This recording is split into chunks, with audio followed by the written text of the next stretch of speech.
Assalamualaikum dan salam sejahtera saya ucapkan kepada Encik Muhammad Sazani bin Masri, iaitu pensyarah untuk subjek Public Finance. Nama saya Nafazrina binti Rapi Ijaimin dan nombor matrik saya adalah 67290.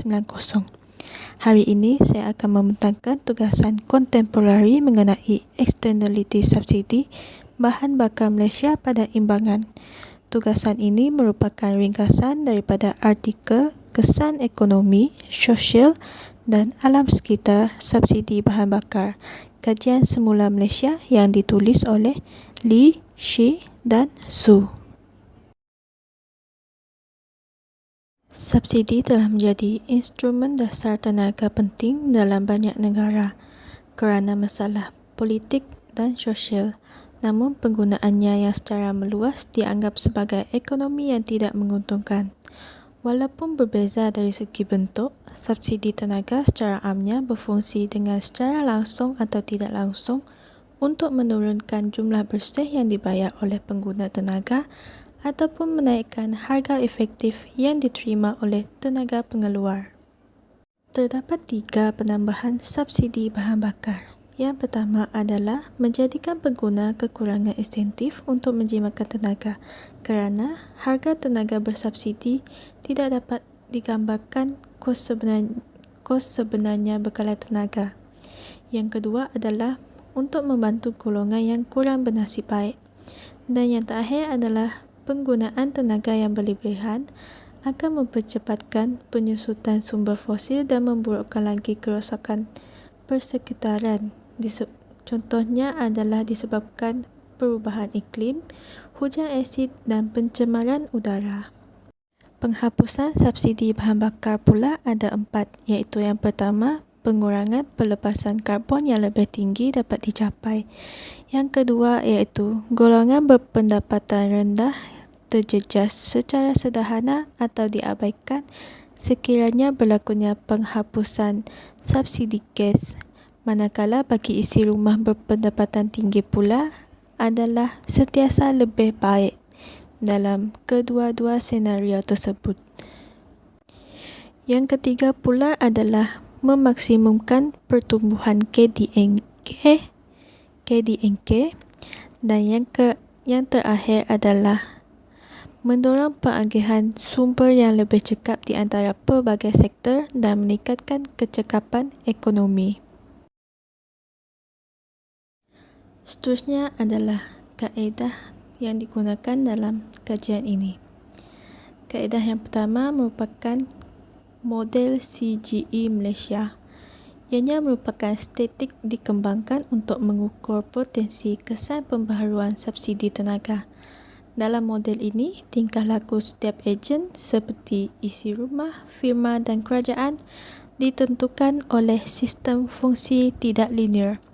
Apabila datangnya kejutan luaran, interaksi ejen-ejen ini akan mendorong ekonomi ke arah keseimbangan baru.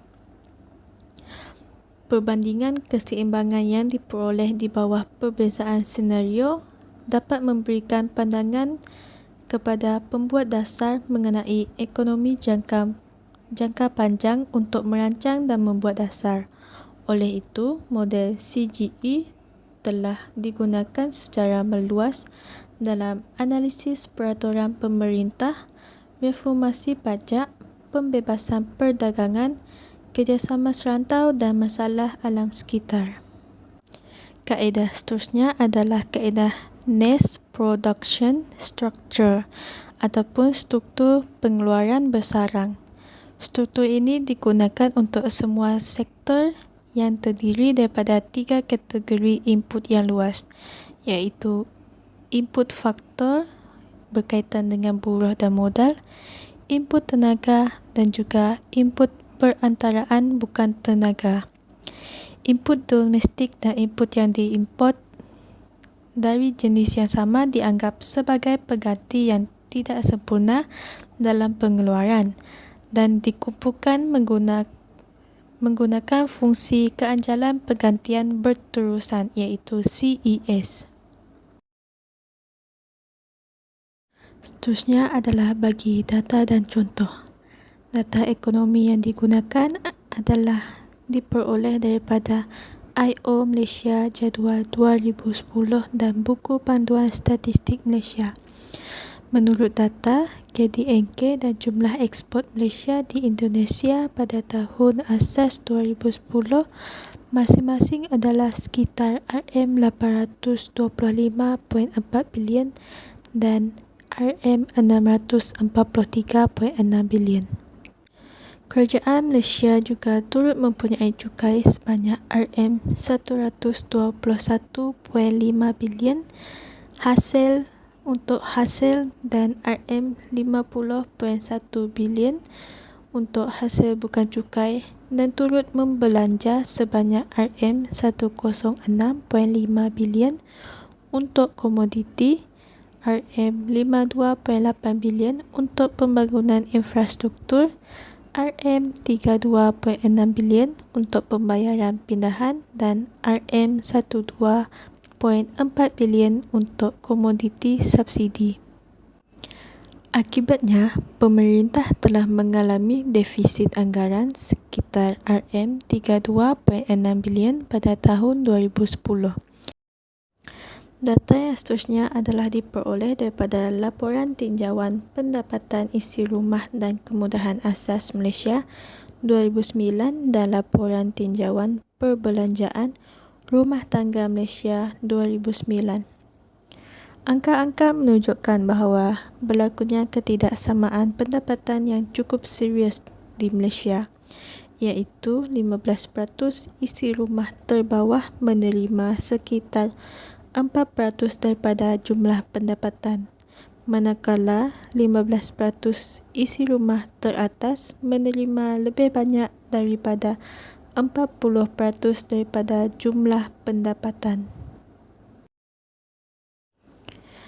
Yang terakhir adalah data tersebut diperoleh daripada Keseimbangan Tenaga Nasional Malaysia dan Buku Panduan Statistik Tenaga Malaysia. Data tersebut adalah data yang berkaitan dengan tenaga seperti bekalan tenaga, penggunaan sektoral bahan api fosil dan juga harga bahan bakar runcit di Malaysia.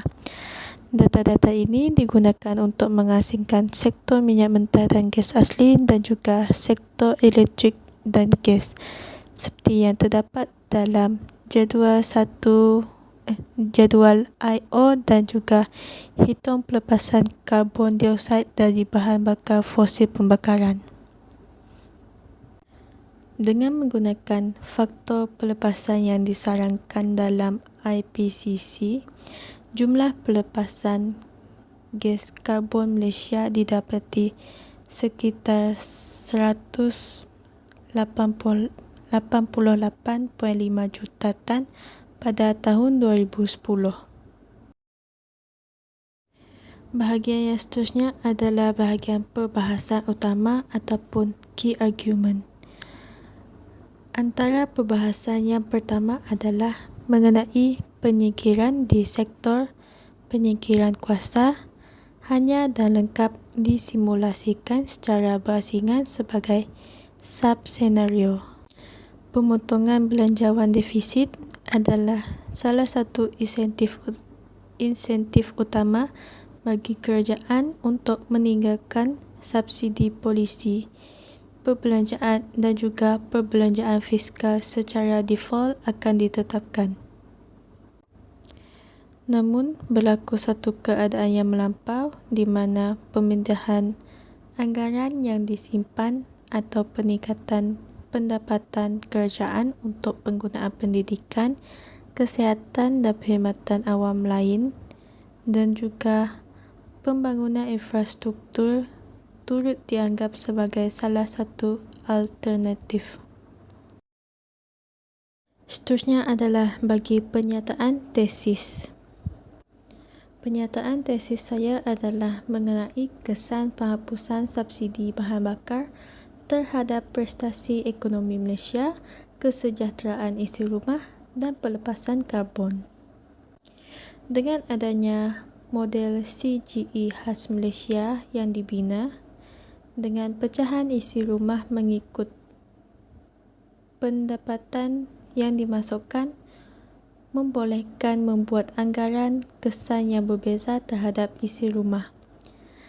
Hasil simulasi menunjukkan bahawa menghapuskan subsidi bahan mentah boleh meningkatkan kecekapan ekonomi dan memindahkan sumber ke sektor kurang tenaga dan menghasilkan faedah ekonomi dan persekitaran.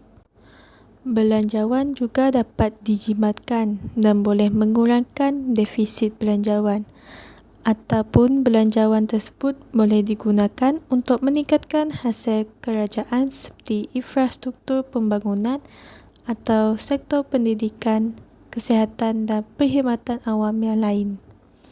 Penghapusan subsidi bahan mentah akan meningkatkan kecekapan ekonomi dan meningkatkan KDNK sehingga 0.65%. Golongan berpendapatan rendah pula kurang menderita daripada yang tinggi pendapatan kerana produk bahan bakar menyumbang sebahagian yang lebih rendah dalam kehidupan mereka. Pada pendapat saya, dasar subsidi bahan bakar akan menyebabkan eksternaliti negatif. Hal ini kerana dasar subsidi bahan bakar boleh menyebabkan negara mengalami defisit belanjawan dan pertambahan hutang. Menurut bukti yang terdapat di dalam artikel, Kerajaan Malaysia telah mencadangkan untuk merasionalkan komoditi subsidi dalam Rancangan Malaysia 2010 hingga 2015. Perkara ini disebabkan oleh berlakunya peningkatan defisit belanjawan dan juga hutang negara. Kekurangan tindakan untuk memutuskan defisit belanjawan akan menyebabkan penyusutan dalam lebihan akaun semasa dan menyebabkan kejatuhan nilai mata wang. Bagi menyokong hujah tersebut adalah perusahaan akan menghadapi kos pengeluaran yang lebih tinggi dan sebahagiannya akan diturunkan kepada pengguna dan sebahagiannya akan dilakukan oleh firma. Apabila subsidi bahan bakar dihapuskan sepenuhnya, KDNK akan meningkat sebanyak 0.07% atau sebanyak RM0.60 bilion. Manakala jumlah ekspor akan meningkat sebanyak 1.01% yang dikuasai oleh sektor jentera dan juga sektor bahan bakar. Menurut data I.O., sektor jentera merupakan 1/3 penyumbang dalam jumlah ekspor Malaysia.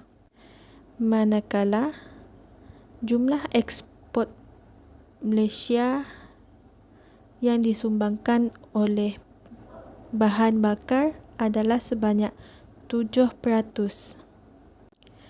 Perkara ini telah akan menyebabkan defisit belanjawan negara menurun dengan ketara, iaitu sebanyak 28.2% ataupun RM9.2 bilion. Itu saja ringkasan yang saya perolehi daripada artikel tersebut dan sekian, terima kasih.